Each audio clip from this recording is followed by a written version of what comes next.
Queridos lectores, queridas lectoras, he estado haciendo un curso de Manuel Mujica Lainez por estos días. Nos dieron para analizar un cuento, El Lobizón, y casualmente en esos mismos días una amiga me prestó un libro que se llama Insólitas, de escritoras hispanoamericanas. Y en este libro aparece un cuento de Ana María Ayúa, a quien tenemos aquí en el canal con una entrevista, con un cuento que habla también de otro lobizón que recrea esta leyenda. En algún momento les voy a leer algo de Manuel Mujica Lainez, no El Lobizón, algún otro cuento, pero sí que he querido leerles esta historia de Ana María Ayúa que se llama Vida de Perros, y les quería decir también si les gustaría que haga una pequeña serie de cuentos relacionados con leyendas de América Latina y si hay alguna en especial que les gustaría que les contara. Por lo pronto los dejo con Ana María Ayúa, Vida de Perros.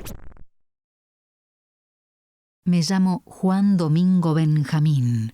Juan Domingo por ser ahijado de Juan Domingo Perón, que fue 3 veces presidente de la Argentina, y Benjamín por ser el menor de mis hermanos. Benjamín es nombre de hijo menor. Yo digo, si mis padres me pusieron así es porque ya habían decidido que no iban a tener más hijos. Entonces, ¿no podían haberlo decidido antes de tenerme a mí?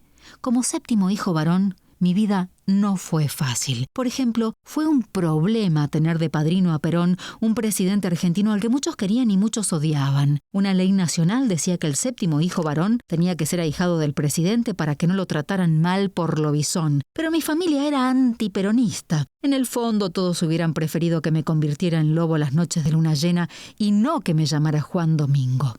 Lo más triste es que yo me convertía en lobo de todas maneras. No exactamente en lobo, sino en un perro negro y enorme, siempre muerto de hambre. En realidad tampoco eran las noches de luna llena, sino todos los viernes a la noche y algunos martes. Dice mamá que cuando era bebé me convertía en un cachorro peludito, suave y muy cariñoso, y con un poco de carne picada me calmaba, aunque no fuera carne humana. Todos tenían la esperanza de que criándome así, domesticado, de grande, me iba a conformar con cualquier cosita que encontrara en la heladera. Pero a partir de los 10 años, las noches de los viernes ya empezaron a ser un desastre. Ustedes tienen que entender que un lobizón es un bicho de campo. Vivir en la ciudad era para mí un motivo de tortura constante. Mamá había dispuesto que mis 3 hermanos mayores tenían que turnarse para cuidarme y asegurarse de que no me pasara nada cuando andaba por ahí. Ahora, imagínense lo que debe haber sido para un muchacho de 18 o 20 años que hubiera querido ir al cine con la novia o salir a bailar, tener que pasarse la noche del viernes corriendo detrás de su hermanito lobizón. Lo más natural hubiera sido que me odiaran, y así pasó con Ariel y Marcos. En cambio, siempre me llevé muy bien con Jonathan, que le encontró la vuelta al asunto de mis transformaciones y llegó a divertirse mucho conmigo en las correrías de los viernes. Vivir conmigo en la ciudad era un problema constante para todos, pero papá no quería mudarse porque trabajaba en la construcción. Si nos vamos a las afueras, me voy a tener que pasar la mitad del día arriba del auto, decía cuando mamá insinuaba que la familia podía vivir en el campo mientras él trabajaba en la ciudad. Mientras tanto, para mí era un problema tremendo el asunto de los cementerios. Los lobizones somos mansitos y nunca atacamos a la gente, pero no nos queda más remedio cuando somos perro que alimentarnos de 2 cosas, carne humana y caca de gallina. Yo sé que para la gente común suena repugnante, pero después de todo es una costumbre bastante inofensiva. Por eso en el campo se escuchan tantas historias de lobizones rondando los gallineros o el cementerio. Como nuestra familia es judía, mamá, que no quería verse en problemas, les había aclarado muy bien a mis hermanos que no me dejaran meterme en cementerios católicos. Yo creo que un poco por protegerme, un poco porque consideraba que lo correcto era que cada uno se dedicara a lo suyo, y otro poco porque pensaba que la carne de cristiano me podía caer pesada. En fin, todo el mundo tiene sus prejuicios. Si encuentran a un lobizón en el cementerio, decía mamá, lo van a correr con palos gritándole «¡Maldito lobizón!», pero a vos te van a gritar «¡Maldito lobizón judío!». Es lo mismo, decía yo. No es lo mismo, decía mamá. Si encuentran un lobizón en el cementerio, el pobre bicho lo pasa mal de todos modos, mamá, decía yo. Mamá era un poco ingenua y creía que ella podía comprender mi sensación de ser diferente. Ahora digo un poco ingenua, pero entonces me daba rabia. Hay que haber sido lobizón para saber lo que es ser diferente de verdad. Ahora me doy cuenta de que tener un hijo lobizón debe ser casi tan terrible como ser lobizón uno mismo, pero solamente casi. Lo cierto es que desde casa hasta el cementerio judío había un tirón largo y cuando estaba transformado yo no podía usar ningún medio de transporte. Tenía un aspecto amenazador que asustaba a los guardas de tren y a los taxistas. Corría a mucha velocidad y a mis hermanos les costaba un montón mantenerse a la par mía por más que me tuvieran atado con la correa. Pero igual no llegaba y finalmente terminaba comiendo de cualquier cadáver que encontrara por ahí, sin ninguna garantía de limpieza y buena calidad. Siempre tuve un olfato fantástico para encontrar cadáveres. La gente común no se da cuenta, pero todas las noches hay crímenes, lincheras muertos, accidentes de auto en la gran ciudad. Mis hermanos cuidaban de que me conformara comiendo un poco de cada uno para que no se notara demasiado mi presencia. Hubiera sido muy desagradable encontrarse con comentarios sobre un cadáver extrañamente devorado en el noticiero de la tele o en el diario de la mañana. Fue Jonathan el que tuvo la idea que finalmente solucionó una parte del problema. Vivíamos a 3 cuadras de la Facultad de Medicina. Al principio el gusto a formol de los cadáveres que había en la morgue de la facultad me molestaba un poco y hasta me daba alergia. A la mañana siguiente me levantaba con los párpados hinchados y con mareos. Con el tiempo me acostumbré y el formol ya me parecía tan necesario para darle sabor a los cadáveres como la mostaza para la carne del puchero. Jonathan, que estudiaba medicina, se había hecho juegos de llave de todas las puertas de la facultad. Los cadáveres de la morgue tenían la ventaja de que a nadie le llamaba la atención si le faltaba una parte, porque los estudiantes de medicina siempre se andan llevando manos, orejas o piecitos para hacer bromas espantosas. Creo que esa necesidad mía influyó en mi vocación. Cuando llegó el momento, yo también decidí ser médico, un poco por seguirlo a Jonathan y otro poco porque me resultaba tan cómodo para resolver el hambre de los viernes a la noche. No crean que conseguir caca de gallina era mucho más fácil que conseguir cadáveres. Al principio, cuando era muy chico, todavía había algunos gallineros por el barrio y al mercado grande traían gallinas vivas que venían todas apretadas en unos enormes jaulones, mientras mis otros 2 hermanos perdían como tontos toda la noche y todas sus energías persiguiéndome por los suburbios. De gallinero en gallinero, una tarea agotadora y peligrosa, Jonathan, como siempre, encontró la mejor solución. Por unos pocos centavos, los tipos que limpiaban el mercado a la noche le juntaban los viernes todo el excremento de gallina en una bolsa. Jonathan se los llevaba diciendo que lo necesitaba como abono para una quinta de fin de semana. Y yo podía comer tranquilamente en mi casa, debajo de la mesa, en mi lindo plato verde. Uno se acostumbra a cualquier cosa y mi familia inmediata me soportaba muy bien, menos la abuela Sara, que era muy religiosa. A ella la ponía furiosa que yo me transformara precisamente la noche de los viernes, cuando empieza el sábado, que es día sagrado y de fiesta. Tenía la esperanza de que mi mala costumbre cambiara cuando cumpliera los 13 años, una edad en la que se supone que uno se hace cargo de sus responsabilidades. La abuela no quería aceptar por nada que yo no elegía el momento de la transformación, pero por suerte no estaba enojada conmigo. Me llamaba su nietito preferido y me preparaba deliciosas galletitas con semillita de amapola. Le echaba toda la culpa a mis padres por no saber controlarme y educarme mal. Ya era casi adolescente cuando mamá y papá empezaron a asistir a un grupo de autoayuda para padres de chicos especiales. Los domingos se organizaban asados en la quinta de la familia de Gustavo, que se transformaba en chancho o en perro con cabeza de chancho, y con el tiempo llegó a ser gran amigo mío. Su apetito por las gallinas podridas y los choclos crudos era más fácil de satisfacer que el mío, pero también le causaba dificultades. Los chicos odiábamos esos asados, donde nuestros padres intentaban que nos hiciéramos amigos y jugáramos todos juntos. Era absurdo. En primer lugar, no hay tantos lobisones, de manera que nos juntaban con brujas, chicos tigre, videntes, poseídos y toda clase de personajes cuyos problemas no tenían nada que ver con los míos. Para los padres estaba muy bien, porque tener un hijo diferente puede ser un problema parecido para los padres de un lobizón o de una bruja. Pero nosotros nos mirábamos con desconfianza y no encontrábamos nada en común. Una bruja es bruja todo el tiempo, y cuando yo no estaba convertido en lobizón, era un chico como cualquiera, salvo los sábados que me pasaba todo el día en la cama para descansar de las correrías del viernes, tomando paratropina para el dolor de panza por haber comido tantas porquerías. Mi mamá insistía en que tenía que participar en esas reuniones porque me convenía el ambiente. Tenía la ilusión de que encontrara allí alguna chica lo bastante rara como para que su familia me aceptara con alegría. Me insistía mucho que fuera a los bailes del sábado a la noche y siempre me hablaba de los encantos de Juliana. Juliana, pobrecita, era de esos lobisones que no se convierten en lobo, sino en el primer animal que ven cuando se despiertan el viernes a la mañana. Gustavo con ser chancho, a veces perro con cabeza de chancho, que es bastante común, y yo con ser perro, estábamos mejor que ella, que había pasado por todas. Durante mucho tiempo tuvieron en la casa un canario para que lo viera en cuanto abriese los ojos, pero los pájaros son demasiado frágiles y los padres tenían terror de que se lastimara o la atacara un gato. Enjaulada sufría mucho. En verano tenían terror con los bichitos. En invierno se volvían locos con las cucarachas. Desde que nació y se empezó a notar el problema, la madre dormía con un ojo solo para asegurarse de que iba a estar despierta antes que ella, controlando lo primero que viera. Después del canario tuvieron un perro grandote, un viejo pastor inglés. Así Juliana se convertía en un animal robusto y seguro. Pero vivían en un departamento demasiado chico y con los dos perros se les hacía terriblemente incómodo. Cuando estuvo en edad de elegir, Juliana se decidió por un gato.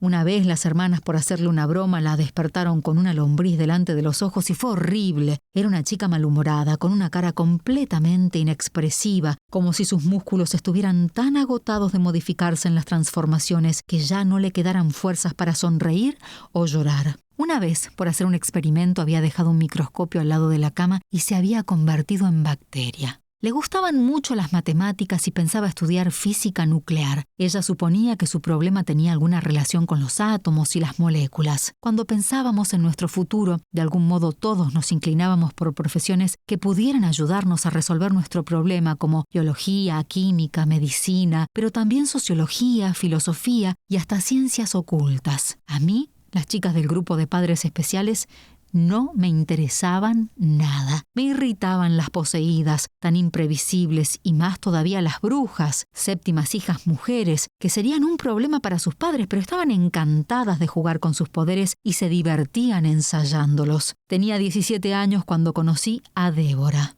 ¿Por qué las mujeres siempre creen que nos van a cambiar, a curar, a convertir en algo diferente a lo que somos? ¿Por qué en lugar de enamorarse de nosotros mismos, se enamoran de ciertas posibilidades que nos atribuyen? Débora decidió emplear todo su amor en convertirme en una persona normal. Para entonces yo había leído todo el material literario y científico que existía sobre los lobisones. Incluso había aprendido inglés para poder leer textos que no estaban traducidos. Sabía que había muchos casos de hombres lobo que llegan a casarse y convivir normalmente con sus mujeres sin que ellas se enteren de su condición. Todo está en encontrar una excusa adecuada para los viernes a la noche y estar preparado para cuando la transformación sucede en un martes. Pero yo había sido criado en una casa donde la gente hablaba libremente de sus problemas. ¿Cuánto tiempo podría haber guardado el secreto con la mujer de la que estaba enamorado? Necesitaba sobre todo besarla, y no hay nada tan desagradable como el beso de un lobizón. Cuando lame la boca de una persona, el otro queda con un gusto muy feo, con náuseas y arcadas, y sin poder comer durante varios días. Débora estaba convencido de que el mío era un problema psicológico. Insistía en que estaba somatizando, es decir, expresando con el cuerpo problemas que en realidad habían empezado en mi cabeza, como quien se engripa para no tener que dar examen. Yo mismo empecé a pensar que tal vez fuera cierto y traté de darme cuenta qué había en la conducta de mis padres que me llevara a esta situación. Quizás era porque me habían dejado dormir demasiado tiempo en su pieza cuando era bebé. Trataba de espantar a mi padre con mis dientes de lobo para quedarme con mi madre como un Edipo cualquiera. ¿Me convertía en lobizón como efecto del embarazo no deseado de mi madre? ¿Era una reacción a la excesiva exigencia que tenían con respecto a mis estudios? ¿O solo era la manera de acaparar el cuidado de mis padres y ser alguien especial, distinto de mis hermanos, en una familia tan numerosa? Débora me convenció de que tenía que tratarme. Así conocí al doctor Garber, que sabía mucho de pacientes neuróticos, pero les aseguro que de lobisones no sabía ni jota. 4 veces por semana me acostaba en su diván y le hablaba de mis problemas, que eran bastante parecidos a los de todo el mundo. Mis relaciones con mis padres, con mis hermanos, con mi novia y sobre todo las dificultades que tenía para ganar suficiente dinero como para pagar el tratamiento. Este último tema nos llevaba buena parte de las sesiones. Cuando llegaban mis problemas específicos de lobizón, el doctor Garber se quedaba callado y no trataba de interpretar mis palabras. Yo le hablaba mucho de las molestias intestinales. Mi aparato digestivo de persona humana sufría muchísimo por tener que digerir las basuras que comía como lobizón. Como hay tanta relación entre los nervios y los dolores de panza, yo pensaba que el psicoanálisis iba a poder ayudarme mejor que un médico de los que dan pastillas. Sin embargo, después de varios meses de tratamiento, me di cuenta de que algo fallaba. El doctor Garber simplemente no me creía. Él entendía lo de convertirme en perro como una forma de expresar ciertos sentimientos o sensaciones, como una manera de decir. Y por más que yo le explicaba los detalles, cómo me crecía el pelo y los dientes, cómo me iba encorvando hasta caminar en 4 patas, cómo me olvidaba de mi humanidad y solo sentía ese hambre horrible de cadáveres y gallineros, él seguía pensando que todo sucedía en mi imaginación. No me consideraba loco porque fuera de esa manía persistente en todo lo demás. Yo razonaba como cualquier persona, pero sí un caso grave, casi al borde de la locura. Empecé a tenerle un poco de bronca. Yo ya había empezado a estudiar primer año de medicina, pero no dejaba de investigar en los libros de leyendas o de ciencias ocultas. Ningún científico serio se había ocupado de nosotros, los pobres lobisones del sur, bastante distintos de los licántropos, los hombres lobos de la antigüedad, y distintos también de los temibles hombres lobo europeos que atacaban ferozmente a las personas. Algunas de las cosas que decían en esos libros eran ciertas y otras eran puros inventos. Por fin descubrí algo que parecía interesante, pero necesitaba a alguien cuyo destino me importara muy poco para atreverme a experimentar. El doctor Garber me tenía harto. Averigüé algo sobre su vida. Estaba separado y no tenía hijos. No quise contarle nada a Débora para no preocuparla. En nuestro próximo encuentro desafié al doctor Garber a que me atendiera un viernes a medianoche. Naturalmente, se negó. «Yo tengo que mantenerme afuera de su manía», me dijo. «Si paso a formar parte de sus delirios, ya no voy a tener la posibilidad de curarlo». Pero finalmente lo convencí. Eran las 12 menos cuarto cuando llegué al consultorio. Como siempre, me abrió la puerta del departamento con portero eléctrico y me dejó sentado unos minutos en la sala de espera, como si estuviera atendiendo a otros pacientes. Como siempre, me quedé mirando el retrato de una mujer con la boca muy abierta, como en un grito mudo. ¿Qué le pasaría? ¿A quién estaría pidiendo ayuda?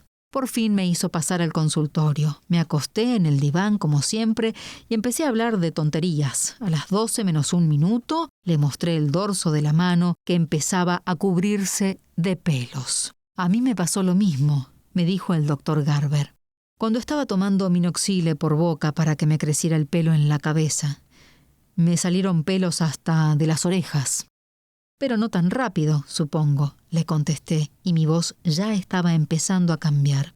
Todo sucedía normalmente. La cara se me cubrió de pelo, me crecieron las orejas, la boca y la nariz se estiraron hacia adelante, transformándose en un horrible hocico de perro, mientras mi columna vertebral se prolongaba para formar una cola. Lancé un enorme aullido. ¡Au! Esta vez había una diferencia en mi transformación. A través de muchos meses de ejercicios y entrenamiento, yo podía conseguir que una parte de mi mente humana permaneciera conmigo en ese cuerpo perruno. Tenía un cierto control de mis actos, el suficiente como para poner en práctica mi experimento. El doctor Garber, que al principio había intentado alguna interpretación psicológica de lo que estaba pasando, había abandonado toda razón y era solo una pobre cosa asustada, un cuerpo sacudido por el terror. En su desesperación por escapar de mí, tiró al suelo su hermoso y cómodo sillón de analista. Lo perseguí por el consultorio poniéndome delante de la puerta para impedirle escapar. El lugar era chico. Corriendo, volteamos las macetas del potus y el helecho y también la lámpara de pie. Desesperado, el pobre doctor Garber abandonó todo intento de escapar y se acurrucó en un rincón, tapándose la cabeza con los brazos. Así no me servía. Con un poderoso aullido lo hice poner de pie otra vez y fingí apartarme de la puerta para que otra vez tratara de salir. Entonces me abalancé sobre él, o mejor dicho, debajo de él. Pasé por entre sus piernas. Había leído que cuando un lobizón pasa por entre las piernas de una persona, le traspasa su maldición y se libra de su mal. El otro queda transformado en lobizón para siempre. Y estaba dando resultado. Un par de semanas después, cuando recibí un llamado desesperado del doctor Garber, le recomendé consultar a un psicoanalista. Vida de perros, Ana María Shua.